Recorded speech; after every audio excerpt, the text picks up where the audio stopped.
Have you ever wondered how our mental system works? How we perceive information from our senses, how we react, think, respond, and make decisions? Well, according to Advaita Vedanta, we do that with our Antahkarana, or the inner instrument.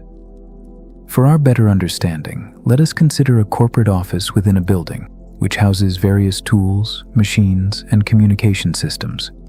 It has 4 principal employees: the receptionist, who receives information from the outside world and passes this to other employees; the CEO, who makes the final decision on any type of task; the archivist, who looks after all types of records and databases and can fetch you the information you need; and the brand manager, who takes care of the image or brand of the office. Here, the building represents our physical bodies, the tools and machines represent our organs of sense and action, and finally, the 4 employees represent the 4 functions of the Antahkarana. In this analogy, the receptionist is the mind, the CEO is the intellect, the archivist is the memory, and the brand manager is the ego. Now let us explore each function individually.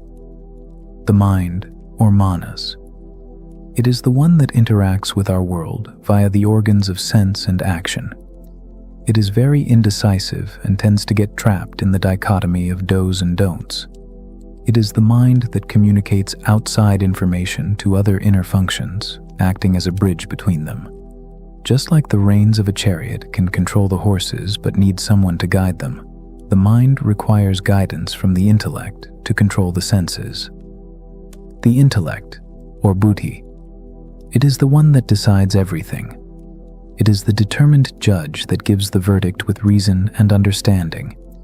The intellect is the charioteer that controls the senses through the reins of the mind. It is through the intellect that we can do viveka, or discernment, which is discussed in the previous video.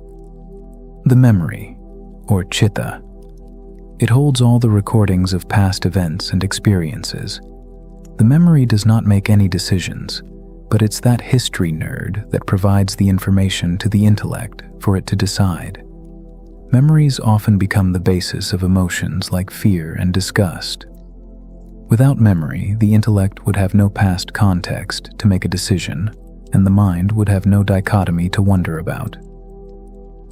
The ego, or Ahamkara. It is the one responsible for the thoughts of I, me, and myself. It also plays a part in giving a sense of mindness and attachment, which is one of the main reasons for happiness and suffering. It is the ego that assumes ownership of the entire individual and says, I did this, and this happened to me. Now let us explore 2 important parts of the office that we haven't discussed yet. The first one is the workflow or work process, while the second one is the files, documents, and spreadsheets. Here, the workflows represent our mental activities. These are the sensations, emotions, and cognitions, collectively called the Vrittis in Sanskrit. These are created when the mind, the intellect, the memory, and the ego work together under certain conditions. On the other hand, the files, documents, and spreadsheets represent our mental impressions or Samskaras. These are the impressions created by the Antahkarana as a result of a workflow and remain even after the workflow has ended. The impressions create the conditions for future workflows, which in turn create future impressions, thereby creating an unending loop. Finally, it's time to discuss the one who owns the office, the boss. The entire office depends on the boss, but the boss is independent of the office, perhaps running many other offices. Even if the office shuts down, the boss will remain unaffected. In our body, the boss is our true self, our consciousness, the passenger of the chariot. It acts as an invisible, silent boss, just observing the functions of our body and mind. It is not limited to the existence of the body and the mind. One may argue about what evidence or logic there is behind stating that our true self is consciousness and the mind is not. Firstly, when we are in deep sleep, both our body and mind are switched off, but we still exist. Secondly, we can experience the functions of our mind, intellect, memory, and ego. But then who's the one experiencing them?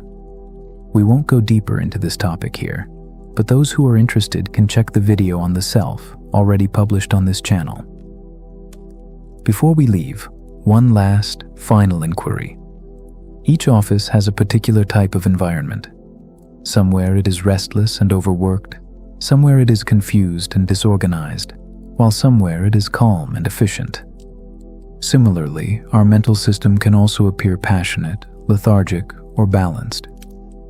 So how does Vedanta explain these different qualities? We will discuss this in a future video.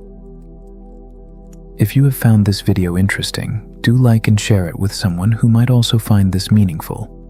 And if you want more such videos on Indian thoughts and Dharmic traditions, do subscribe to the channel. Thank you for watching. Until next time.